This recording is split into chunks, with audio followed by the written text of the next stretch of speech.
Smith, the dean of American sports writers, says it lies somewhere between the roller derby and the ice show. But the hype goes on, and it works because to a lot of people, Arnold just looks so good. You can have the best product in the world, but if you don't know how to sell it, and if you don't have anybody who can sell it for you or tell the public, it's a waste of time, the whole thing. It's not unlike the Farrah Fawcett Majors phenomenon. Mix a little talent for doing something and a lot of good looks, and plaster the concoction everywhere, and you have a phenomenon, a vital commodity. For without such phenomena, magazines like People would become tongue-tied. Am I married? No, I'm not married. Why?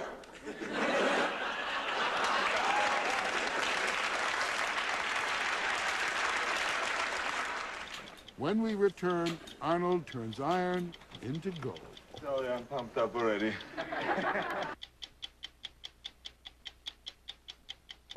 The country displaying himself, which is, after all, the main work of a bodybuilder.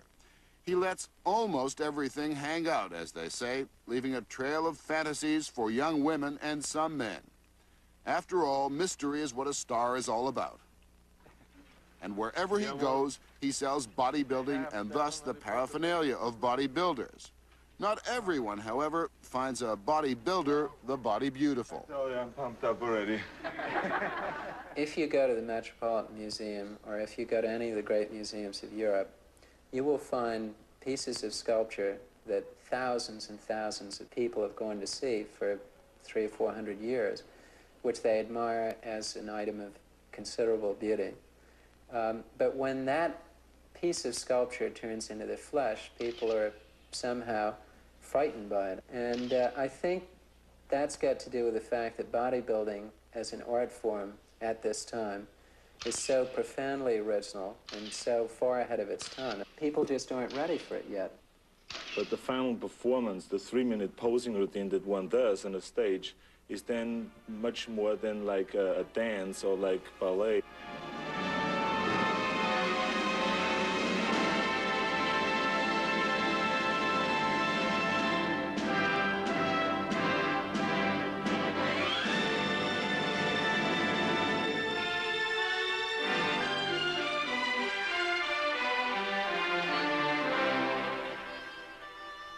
Tchaikovsky is important to bodybuilding, but not nearly so important as the mirror.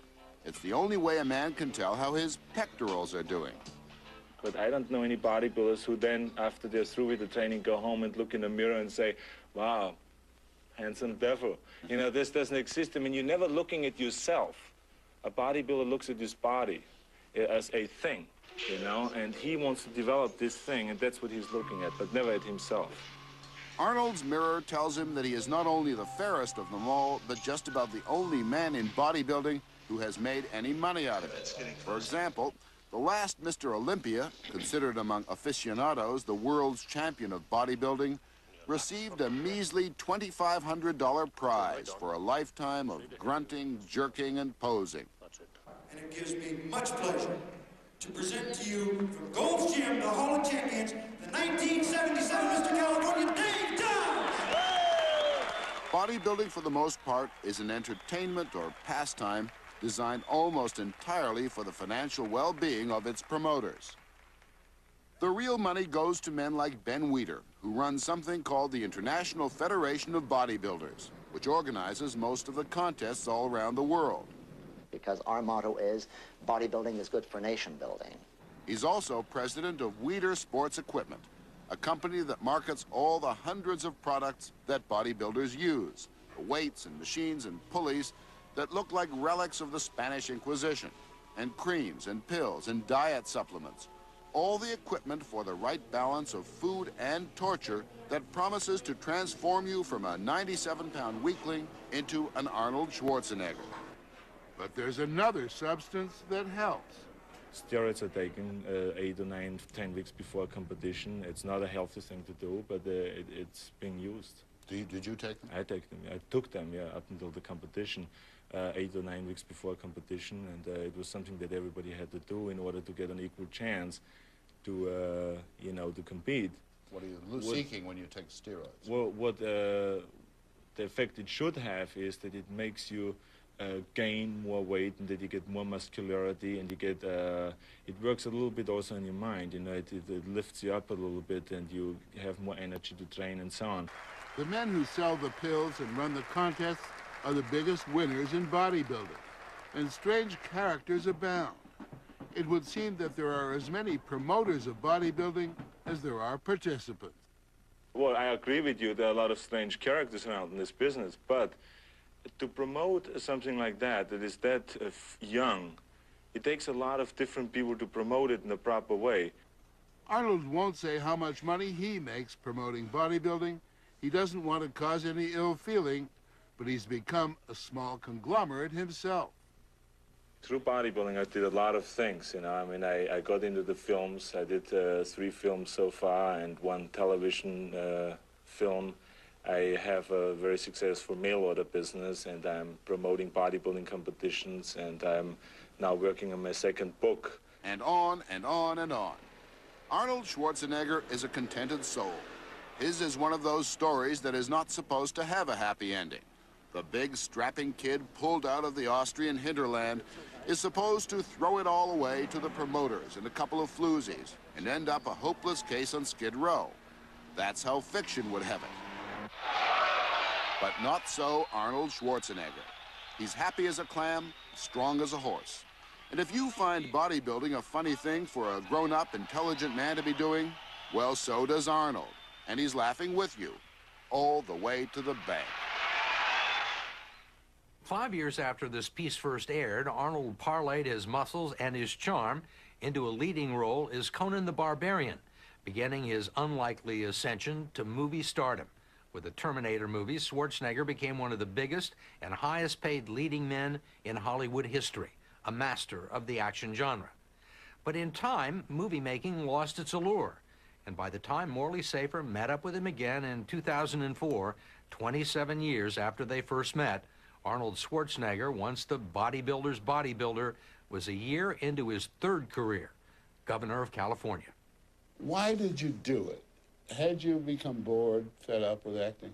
Yes. And all of a sudden I realized that, you know, I've done this, I've gotten to the top, I'm the highest paid actor that there ever was in the history. I am a machine. I've done all of those different things.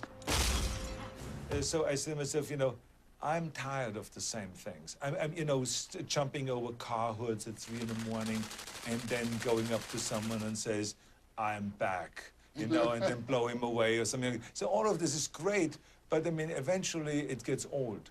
I, Arnold Schwarzenegger, do solemnly swear. solemnly swear. Leaving the fantasy of Hollywood for the button-down world of politics in Sacramento was not all that big a step. Both places have big egos, both spend big money, and both are often economical with the truth. In politics, stardom works, but only up to a point.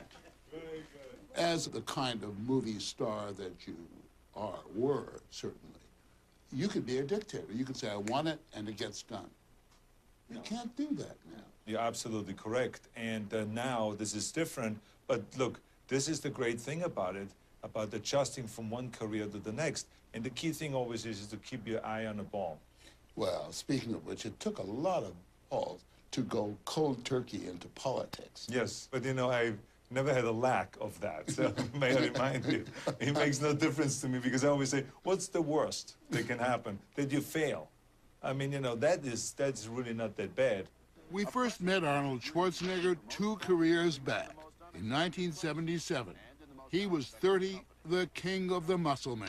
Through bodybuilding, I did a lot of things, you know. I mean, I got into the films. And even then, he now says he was itching to move on. One day I stood there on the stage and I said, why am I standing here with my little posing trunks, oiled up, trying to be the most muscular man? Why? He was always a quick study, and back then he'd already figured out the key element to his success in bodybuilding, in the movies, I'll be back. and in politics. I feel that you can have the best product in the world, but if you don't know how to sell it, and if you don't have anybody who can sell it for you or tell the public, it's a waste of time, the whole thing. I guess you kind of proved your point, yes? Oh, absolutely. And I still say that. Selling and communicating to the people is the most important thing. But you have to have an instinct for that. You can't learn that, right? You can't learn it. You have it or you don't have it. He's clearly got it, to the consternation of critics who doubted he could survive in the cutthroat world of politics.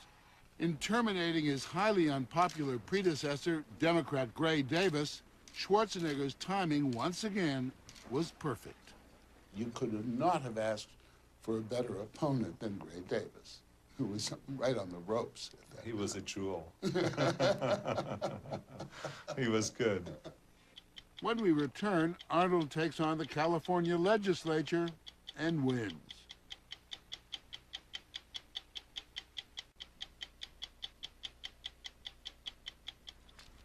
In 2004, a year after taking office, Governor Arnold Schwarzenegger's approval rating among Californians was running about 65%, a number any politician would envy.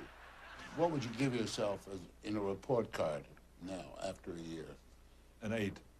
An From 8? 8 to 10. If 10 being the highest, I would give myself an 8. I think that I fell short on some of the things, probably with communications with the legislators. He hit a rough patch with lawmakers during the summer, delivering a remark that was pure Arnold. And I hope that those that want to sell out to the special interests, those girly men up there in Sacramento. Girly men. During a deadlock in budget talks, he aimed the line at Democrats in the legislature. And it drove them nuts. But the interesting thing about it is the following week, they sat down on the table and they signed the budget exactly the way it was a week before.